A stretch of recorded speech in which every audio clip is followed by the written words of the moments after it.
Brett McKay here, and welcome to another edition of the Art of Manliness podcast. So lately, I've been talking to my son Gus about considering a career in the trades. A lot of the white-collar jobs out there, they just don't seem very fulfilling, and AI is going to make more and more of them disappear. But skilled tradesmen are in demand, and that demand is only going to grow. So one option I floated to Gus is to still go to an affordable college for mind expansion and social opportunities, but then instead of going on to get a graduate degree, as so many young people do, he could go to trade school instead. So that's one potential route should he be interested. But I really wish he could be exposed to the trades while he's still in high school. All states have forms of what's called Career and Technical Education, or CTE, but in most places, it's set up in a patchwork fashion. The programs are run by local schools who partner with other institutions that offer instruction in the trades. The state of Connecticut does things differently. They have a one-of-a-kind CTE system, which, as one journalist recently put it, could serve as a national model for how to put the trades back in school. The Connecticut Technical Education and Career System, or CTEX, includes 17 high schools that are all headed up by a single agency. Each school offers an education in both academics and the trades on the same campus. The students who choose to attend these special high schools spend half of their time on the former and half of their time on the latter, so by the time they graduate, they've earned both a high school diploma and certification in a trade. And the size and organization of CTEX allows it to partner with hundreds of employers in the area who furnish students with paid work on actual projects, so they get plenty of hands-on, real-world experience. Today on the show, I talked to Brent McCartney, who oversees the architecture and construction trades at CTEX, about how the program works and how it benefits both the students and the community. After the show's over, check out our show notes at aom.is/CTEX.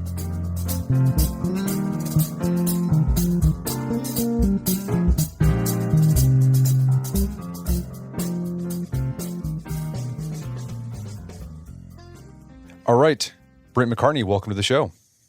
Thanks for having me. So you are a consultant for the Connecticut Technical Education and Career System, but you began your career in construction. Tell us about your background and how you came to work with CTECS. I'm really excited to talk about this. Well, I'm excited to talk about it too. So my career path actually starts with CTEX. I am a graduate from our program. I graduated from Howell Cheney Tech in Manchester in 2001, and I was a part of the carpentry program there. After graduation, I started working right in the field, so residential and commercial construction. And I did that both in Connecticut and Pennsylvania. My wife got her master's out in Pittsburgh, so we moved out there in 2007. I really enjoyed working construction, but then one day, a friend of mine was like, "Oh, I think you should teach. I think you'd really like it." And as soon as I was done laughing about that, I was like, what the heck? I'll try it out. So in 2009, I applied for a teaching position out in Pennsylvania. It was a building trades program, so it's a little different than what we do here in Connecticut. For that, I had to teach carpentry and electrical to numerous grade levels of students. But I'll tell you what, it was the best decision of my life. I really liked working with the kids, kind of mentoring them through the process and helping them find their passion and their path. My wife finished her master's. So in 2010, we moved back to Connecticut. And I was very lucky because a position opened up at E.C. Goodwin in New Britain. And I was hired and I taught carpentry there for about 8 years. Again, I loved it. I'd bring kids out to real jobs and we would work on these projects for customers. And the connection I had with the kids was just great. Like working out there, it couldn't have gotten better. In 2018, I was asked to come up to our central office as an intern. And I really was hesitant to do it. I really didn't think I was going to like it because I really liked working with the kids. But I figured I would try it out. And again, I was wrong. I really enjoyed it. I work now with teachers of the architecture, carpentry, landscaping, and masonry shops in our district. And I really enjoy it. I really enjoy mentoring these teachers and setting up their professional development and their facilities and kind of getting into the policy side of education. Well, so the Connecticut Technical Education and Career System, so it's CTEX for short, that's what you guys call it? It is, yep. CTEX. All right, so this is a one-of-a-kind high school system in the United States that combines academics and trade training. So can you give us a big picture overview of CTEX? Like how long has it been around and how did the idea kick off? Sure. So it's been around for a little over 100 years. In its infancy, it was kind of developed through industry itself and then became more and more like a school setting instead of just trade. And so now in 2023, our mission remains the same. We're here to be the primary pipeline for students going into the field. So our students here at CTEX have 91 full days of academics, and then we have 91 days in trade. So they kind of get both of those educations in the same time that a student would just get the academics in another high school. Okay, so they're learning geometry, history, but they're also learning how to do masonry or carpentry or being an electrician. That's exactly right. So we have 20 schools. 2 of them are adult aviation. So those schools don't have academics built into them. Those are just primarily aviation schools. We have 1 tech ed center. This is also a little bit different. It's a lot like what you would see in other states, where the students for that school get their academics from their sending town. And then when they're in 11th and 12th grade, they can go to that school to get some CTE education, as well as adults. Adults also attend that school. But 17 of our schools are diploma granting high schools. So they have, there are students, they get all of their academics and all of their trade with us. And it's a public school system? It is a public school system, and we're also a state entity. So we're state funded, which really helps us because it increases kind of the partnerships we have with state agencies like the Department of Labor and Department of Transportation and Department of Education, obviously. It helps us to align to state initiatives, right? So we work closely with the Governor's Workforce Council and others to make sure that we're relevant within our state, and also some high-level partnerships. So being a state entity really helps. And how many students are enrolled in CTEX right now? So right now we have 11,500 students, roughly. Yeah. And that's daytime students. We also run night school. So we have about 3,000 adult learners also. So what's interesting about CTEX, it's been around for over 100 years. They're combining academics with the trade training. But it's interesting, you look back at public education in America, big picture across the country, and it used to be a lot of high schools would offer some sort of trade training, right? You could take car shop, you could take wood shop. But most high schools, they don't even offer those classes anymore. Why did any kind of trade training in American public education, except at CTEX? But why do you think, if you're looking at it from a big picture overview, why do you think it got eliminated from a lot of public high schools? Well, I think there's really 2 things happening here. One was just society's perception of what a successful path looks like. And for many, that included college. I mean, there was, like I said, I went to tech school myself. I started in 97, graduated in 01. And the perception back then was if you didn't have a college degree, you weren't going to be successful. So I think that got kind of programmed into people. So they didn't see the trades as an option, which we now know is completely false. But I also think that educational policy had a lot to do with this also. So No Child Left Behind was enacted, and the focus went to accountability instead of, the skills that students were learning. And now you're looking at high stakes testing being the benchmark for success. So a lot of teachers just started teaching to the test, teaching just the content. And we moved away from how kids were working with information. So a lot of problem solving and critical thinking was taken away, a lot of communication skills and kind of that independent thinking. And then when No Child Left Behind kind of sifted out, we're looking at the technology boom, right? So we're looking at focusing on computers and other technology. So I just think that the trades took a back seat in a lot of ways.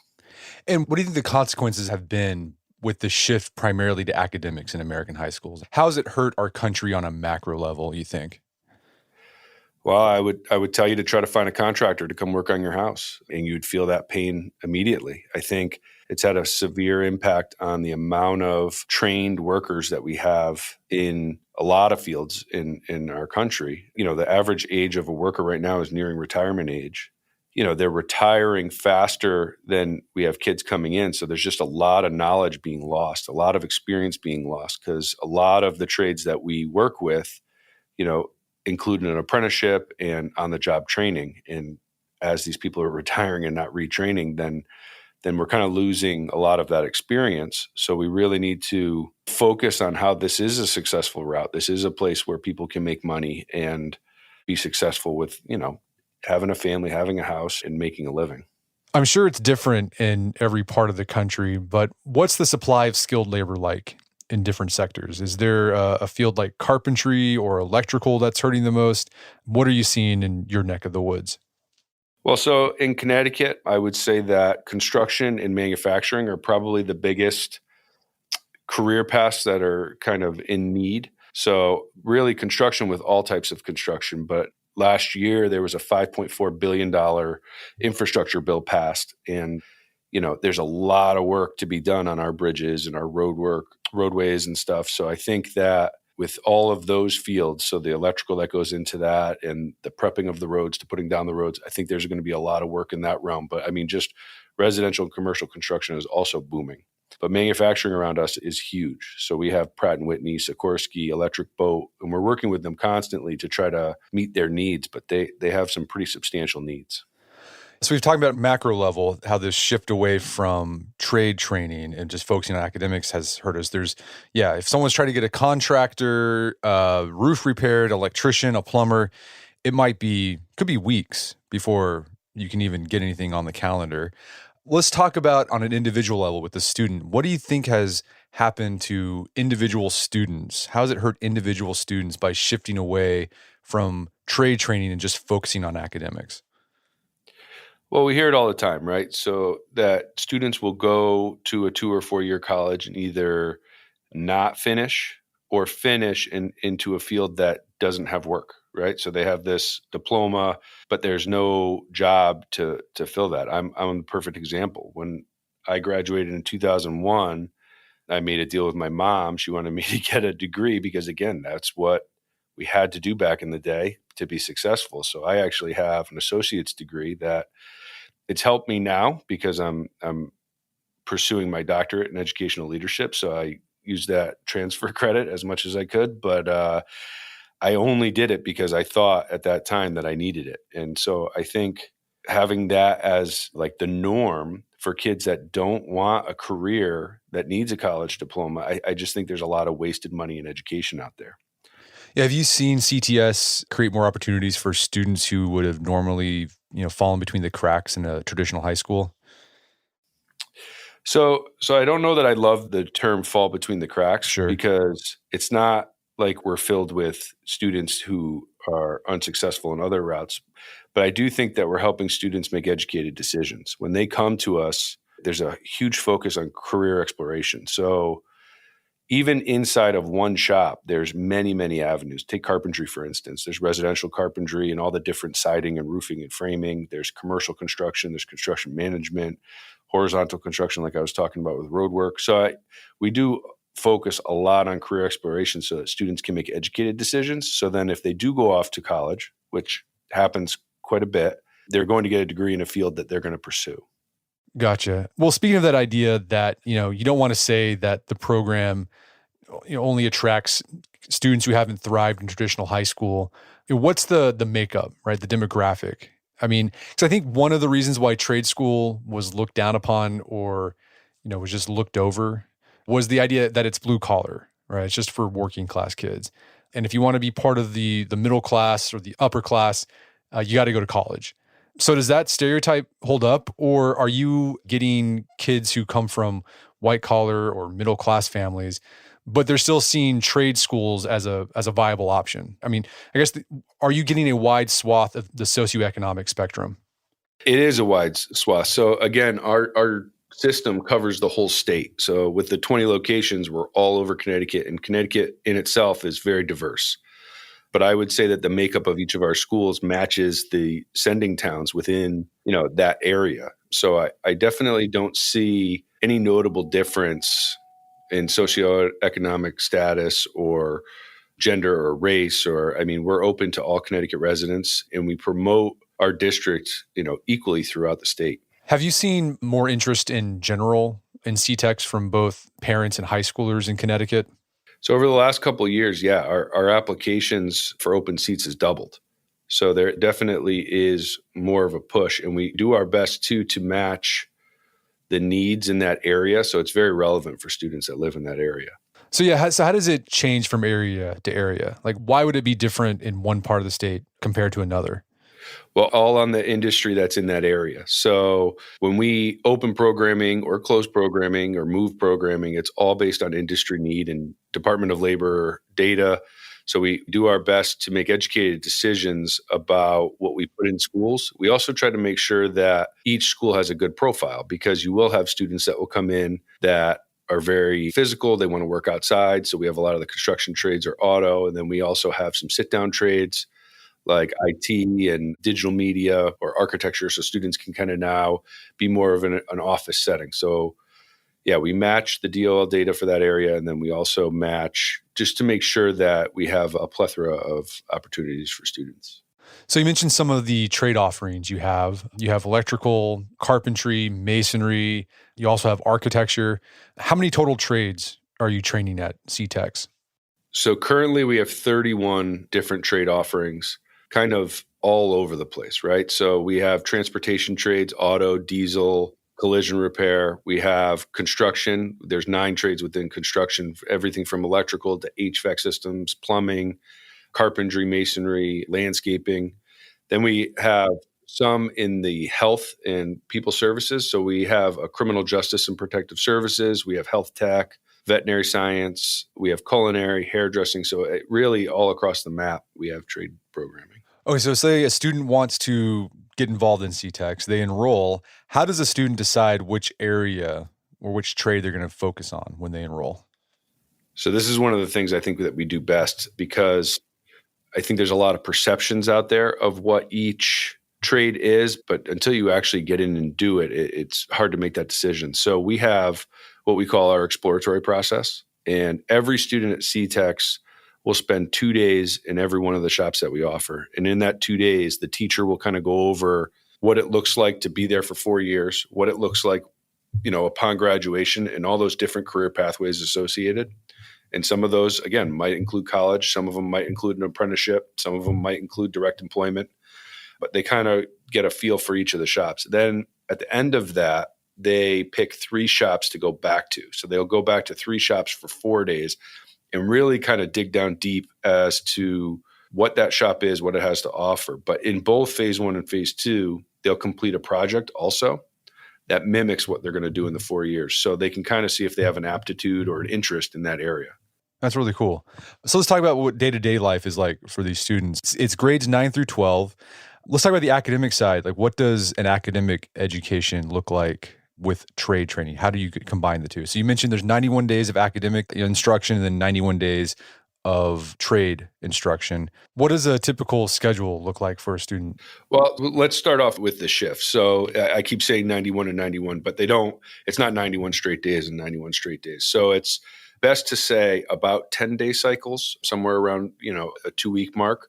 So what will happen is, like at the beginning of the year, 9th and 12th graders will start off in academics, while 10th and 11th graders are in shop. And like I said, roughly around 10 days with holidays and stuff in there, it varies, but they'll switch about every 10 days. So when they're in academics, it's your typical setup, just like a regular high school. So they're going period to period, math, English, social studies. They have gym, Spanish, art, and they rotate through their schedule. And then when they're in shop, in the 9th and 10th grade, they have 2 pullouts for literacy and numeracy lab, but otherwise they're in the shop all day. And then in 11th and 12th grade, they have 1 pullout for what we call portfolio. This is where they learn a lot about employability skills, resume building, and stuff like that. But otherwise, they're in the trade all day. So that's pretty much what their schedule looks like. All right, so 10 days on with the academic and then 10 days with the trade training. So you mentioned the 9th and 10th graders, the first 2 years, it's different from the 11th and 12th graders. And I really want to talk about what the 11th and 12th graders do, because this is really cool what they do. But 9th and 10th grade, what does vocational training look like for them those first 2 years? So very, very hands-on, depending on the shop, but we're really talking about the foundation of learning in 9th and 10th. So they're learning a lot of new vocab. It's a completely different language with the shop that they're in. And then they're learning a lot of safety, depending on the shop. Every one of our shops has hazards, construction, obviously, with heights and the machinery we're using. Manufacturing is all machinery. When you walk into the shop, you can see machines from one side to the other. So there's a lot of safety in there. And then a lot of math. So what we like to call applicable math, because now we're talking about the math that they're going to use every day in the shop. And we do a good job in our district of tying it back to what they're learning in academics also, and vice versa. But yeah, so a lot of foundational learning, but so we're a competency-based district. So we'll teach them a competency and then we'll mix those into a project. So that way the students can really dig down deep and learn. So the first years, you're primarily going to be in the shop in that environment, correct? For most of our shops, yeah, they're doing projects within the shop, yes. Gotcha. But one of the unique things about CTEX is that when a student becomes a junior, they can actually start working on projects for real customers. So tell us about the work-based learning program. Well, so I'll back it up one and talk about our student workforce. So our student workforce has two kind of pathways in it. One of them is what we would call student production, and one of them is WBL. So student production is where our students are working with their instructors to complete projects. And we do this, every program does some sort of production. So like hairdressing or automotive or culinary, we'll have customers coming into the school and eating, getting their hair done or their car work done. And then the construction trades will go off campus. They'll do, boiler or furnace swap outs, put in AC. We build houses, additions, sheds, re-roof. So we do a lot of projects for customers in that respect also. So that's our student production where they're working with their teacher. And this benefits everybody in a lot of ways. One, we charge about the fifth of the cost of industry because it's a learning environment, but they're getting the same product. So it's very beneficial to the customer, and it's very beneficial for us because one, it gives the students a real project to work on. It gives them that customer experience. So they're building up their employability skills, communication skills and such, but they also take it a lot more seriously. It also offsets our budget because we do charge. So we do take in a little money on production. So this is honestly having a full day of shop is really beneficial because the kids will get to do these experiences. And in some vocational settings, it's not full day. So it'd be very hard to leave or take on some of these projects. Gotcha. Okay. So that's with the teachers there guiding. He's sort of like the foreman. He's there to offer guidance and helping the kids out there. Exactly. It's the same thing as teaching in a classroom. You're just doing it out in the field. So the teacher kind of takes on that contractor role, plans out his or her lesson for the day, but it's also, finishing a project for a customer, like I said, in and out of the school. And are the kids getting graded on their performance when they're doing that?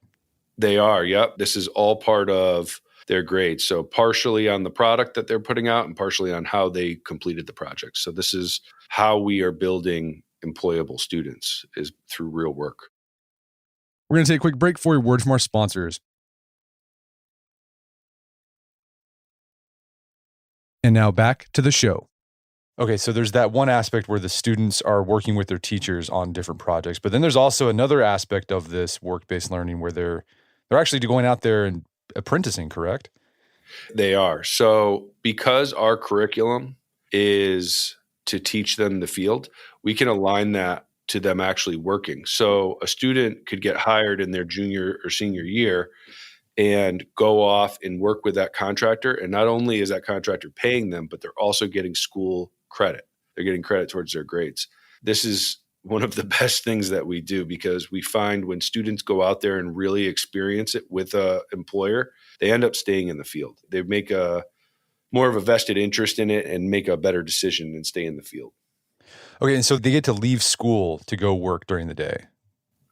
Exactly. Yep. Okay. During their trade cycle, because again, it aligns with their curriculum. So they're still learning what they're supposed to be learning. They're just doing it in the field. And they're getting paid for it. This is like a job.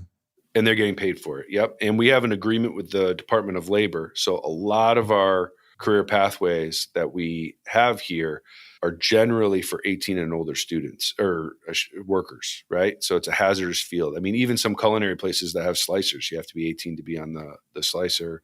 Construction itself is almost all 18 and over just because of the hazards. Automotive is the same way. But we have an agreement with the Department of Labor that is part of WBL. Students can go work in these hazardous trades as soon as 16. And that's just because our safety programming has been vetted and approved for our students to go off and work in these fields. And when they're working in the field, like when they're working for somebody and getting paid, is the employer also giving you guys, like the school, feedback on how the student is doing so you can help with their progress?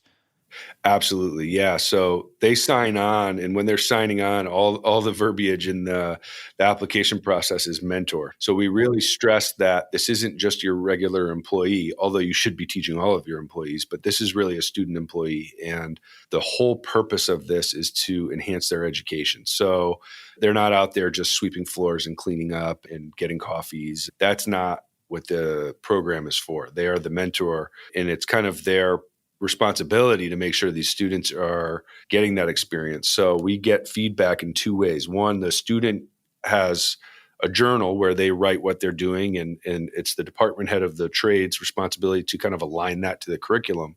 But then we also get a report back from the employer. The first part of the report is pretty prescriptive. We have the questions there to ask how they're doing, but then there's also an area there for their comments so we can really understand what that student's getting, because sometimes we'll call students back if we feel they're not getting a part of the curriculum.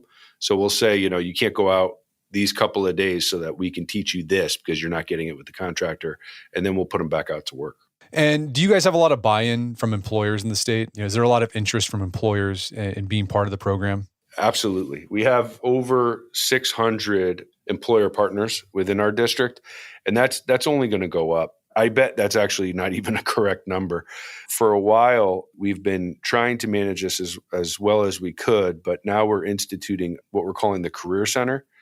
And the Career Center's sole purpose will be to kind of wrangle the cats, if you will. So they're going to kind of coordinate the effort that everybody has going on. So they will be the one-stop shop for industry to call upon, but also for teachers and students to call upon, just to kind of funnel in all the effort and make sure that the students are accessing them, but also industry is accessing us appropriately.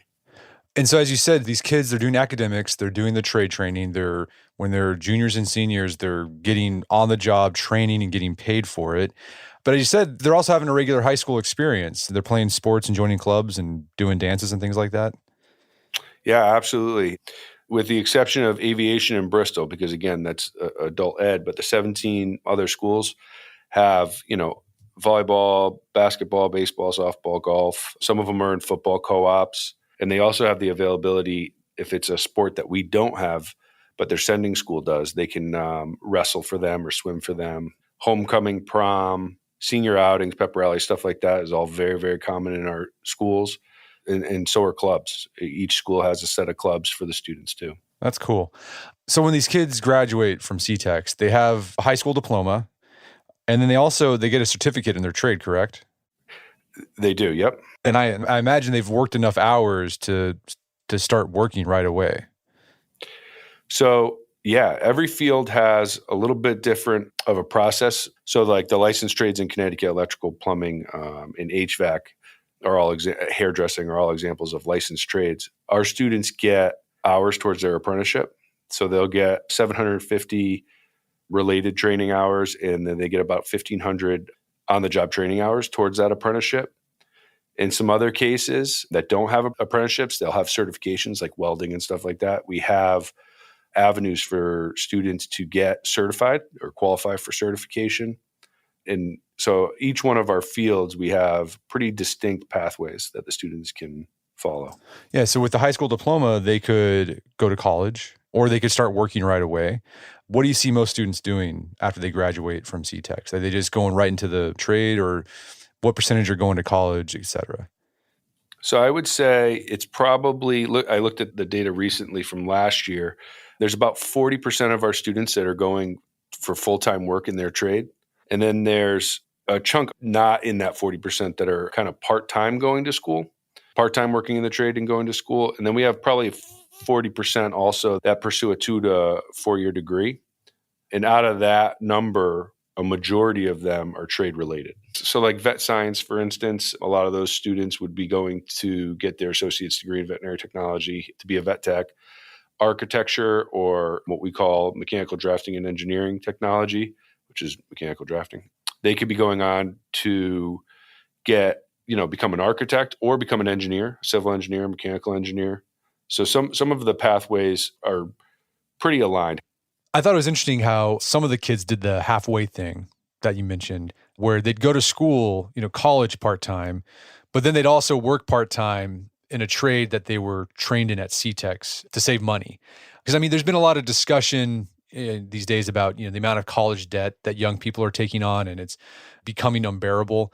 But this is a way that they can mitigate that and continue to get some real world experience, and also save money in the process.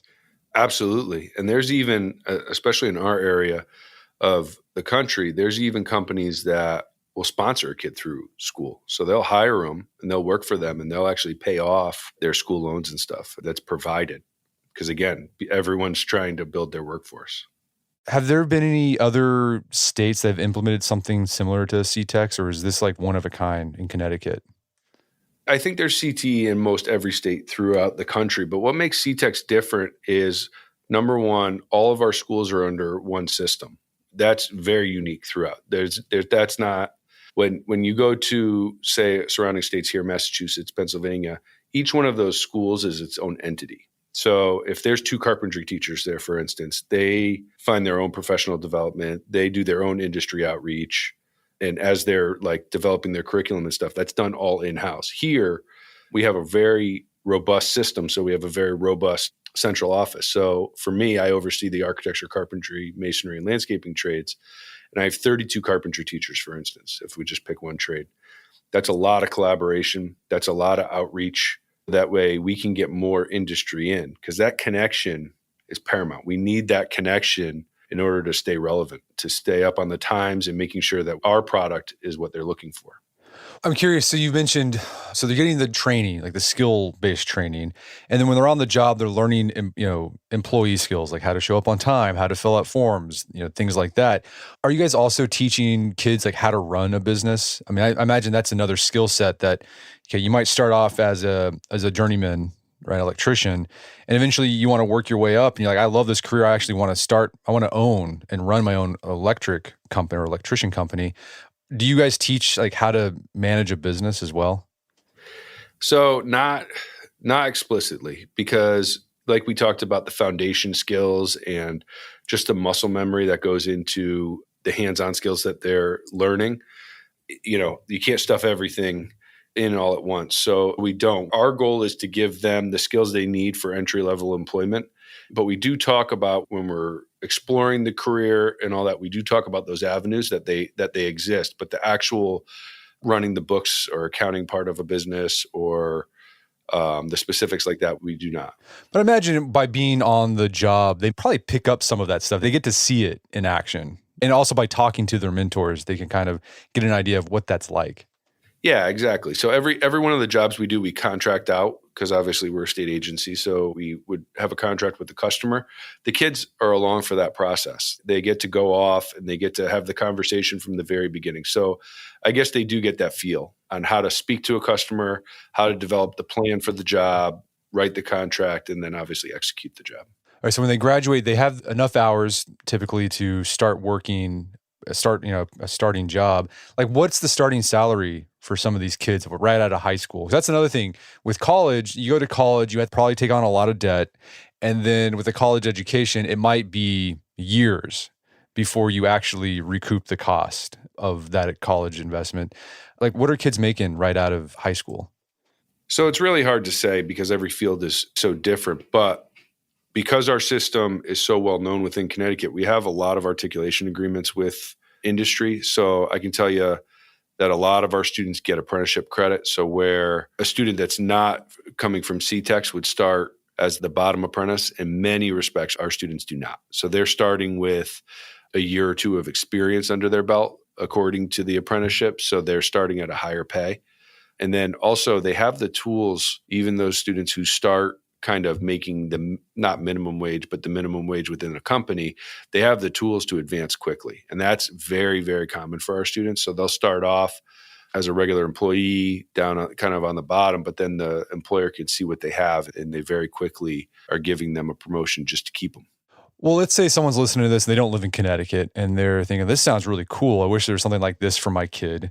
Based on your experience, is there a way for a kid who lives in, I don't know, Oklahoma, where I'm at, to replicate something like CTEX has on their own? Or is this, I mean, is it just it's such a unique thing that it's kind of hard to?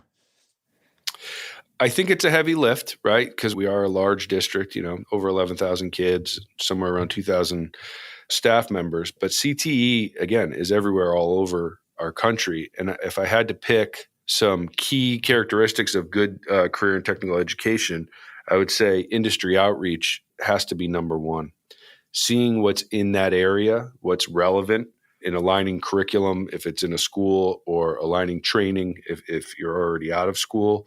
In a lot of respects, industry is chomping at the bit to get into schools. So they're willing to come in and give kids an experience, whether it's just guest speaking or a field trip. They're very into that. I would also say experiential learning is very important. So a lot of times when I get phone calls from, again, I'm mostly in the construction trades, I'll get phone calls from contractors.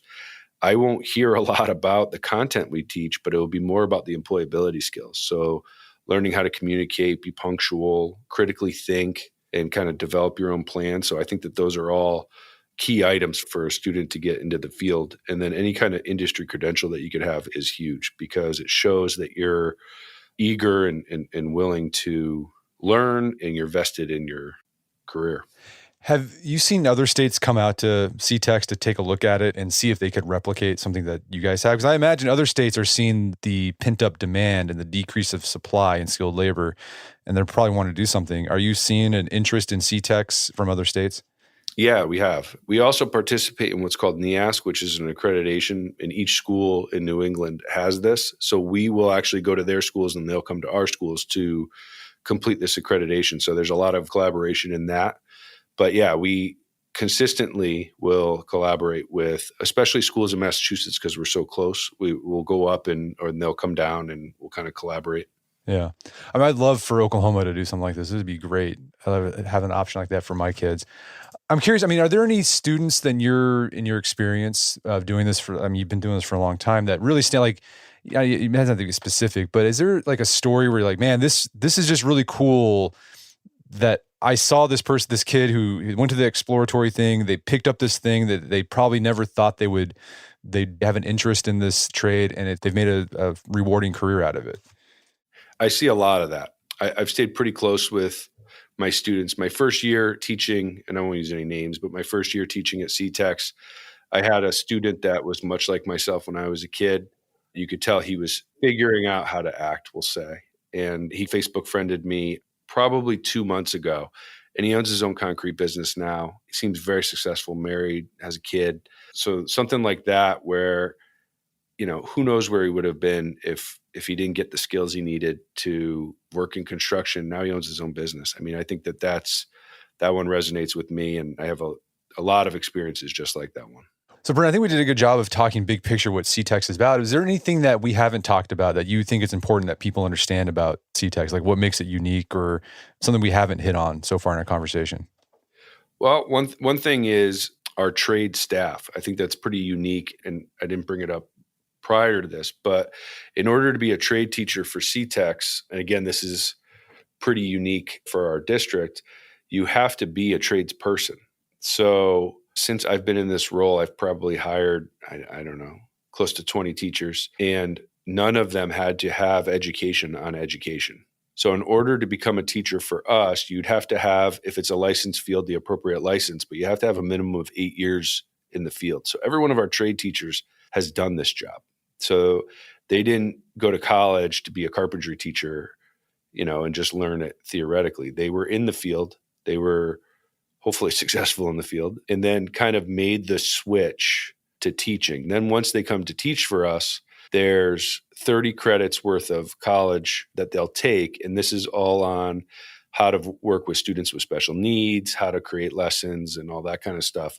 But they get that on the back end because that trade experience is key. So you have to have you have to be able to, talk the talk and walk the walk. So it's really important that they have that. But I think that that's unique because I think most people attribute a trade teacher to what they took in a typical high school, like you were talking about wood shop or auto. And in many of those cases, that person went and got their master's in vocational education, but did not work in that field. But it's not like that with us. Is there a lot of interest from people in the trades to teach for CTEX? It ebbs and flows. with the industry itself. So I can tell you, when the housing crisis in 2008, there was a lot of people who wanted to be teachers.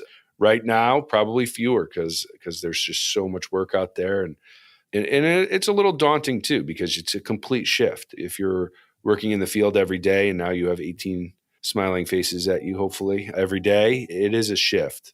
But we don't have a huge issue filling our positions, but it's not like all the applicants that you would get for an English or a math position. Well, Brent, this has been a great conversation. Where can people go to learn more about CTEX? So they can go to our website, cttech.org, ctech.org, or they could follow us on Facebook and Instagram at Connecticut Technical Education and Career System. And employers out there or industry reps can reach out to our Career Center, which is also linked on our website. Fantastic. Well, Brent McCartney, thanks for your time. It's been a pleasure. Thank you. I appreciate you having me. My guest today is Brent McCartney. He's an education consultant at the Connecticut Technical Education and Career System, or CTEX. You can find more information about CTEX at cttech.org. Also, check out our show notes at aom.is/CTEX. That's CTECS, where you can find links to resources where you delve deeper into this topic.